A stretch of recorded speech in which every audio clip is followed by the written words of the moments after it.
And the easiest thing to do is just pay exact attention to the drawing and know exactly which eye is higher than the other, where the nose is with respect to the inner parts of the eye.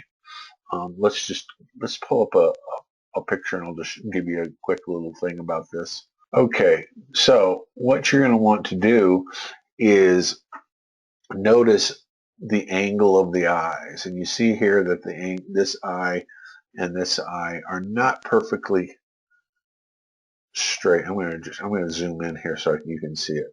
So this will make it easier for you to see it. Okay. So the first thing you do is you're going to just take a tool,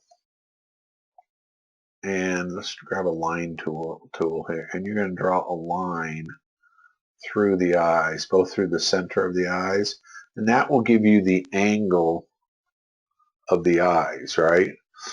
And then you do that same thing with the nose, because the nose is a little bit flatter than the eye, and the same thing with the mouth. And oops, I missed that one. I have to move it down a little bit here.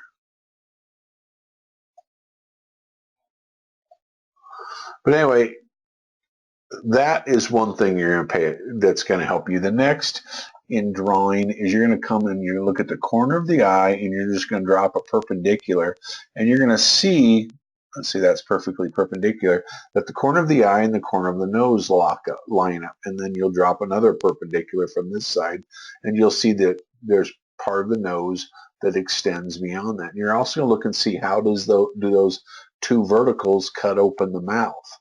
Now, all that being said, one of the biggest things about getting a likeness is getting the overall shape of the face, and in this case, the beard. That will have a lot to do with getting a likeness. So essentially, it's just kind of all in drawing, and once you start with one thing, let's say you start with this eye or this eye, then you measure everything from that one spot. So let's say that you've placed this eye.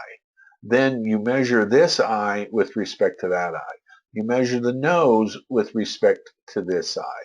And once you're happy that this eye is drawn correctly with respect to this eye, then you use this eye to get the rest of the nose. And you never move on to the mouth until you're sure that this is right, and then this is right, and then that is right. And that's really the easiest way to do it, is just to stay very disciplined to your drawing and taking your time. And then once you get the interior of the face, then you look for this distance from the eye to where this cheek begins. That's, maybe about a 3/4 of an eye distance, or about an eye width. And then there's this distance. And you just keep measuring and measuring and measuring, and basically not rushing. That when I watch people that have problems with getting likeness, I'll be still working on one eye, and I'll look over in the rest of the portrait group, and they're already down to have the nose in. And I'm like, wow, I must really either be really slow or they're just in a real big hurry. And in the end, I think we finish at the end at the same, because I just don't have to go back and recorrect anything. So that, or not often anyway. So that's really how I recommend that you do your drawing. Now, a lot of times people will also trace and project. People do that, and do that if you really if you really struggle. Or get some calipers, like a compass when you're a kid. They had one was a sharp point and another was a pencil in the end. Yeah, something like that, where you can just measure, and you measure this relationship, this distance from the center of the eye to there, and then you compare that to this distance to there, or you turn it from the bottom of the nose to where does that hit up here. And then you just keep using that same measuring tool over and over and over. And you can hold up your paintbrush and do it. That's kind of a crude way to do it, but at least it'll get you in the right neighborhood, right? If you're coming and your portraits are just way off, then maybe do that. But eventually you're going to have to use the features themselves and the things within the face to measure to get the next thing, right? So again, here you would look at this area here and say, look at the width of that and say, how does that compare to the width of this whole thing? Well, this is a little bit bigger than that. And you measure to that and get a sense of that.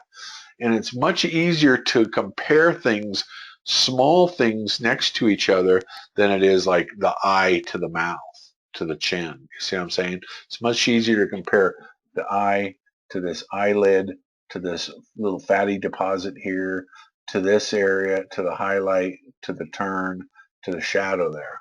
So you just kind of break it down as much as you can possibly see and try to get those relationships right. And once you get those relationships right, it'll look just like the person. You won't even have to even think about it. So it's just a matter of kind of staying true to your drawing.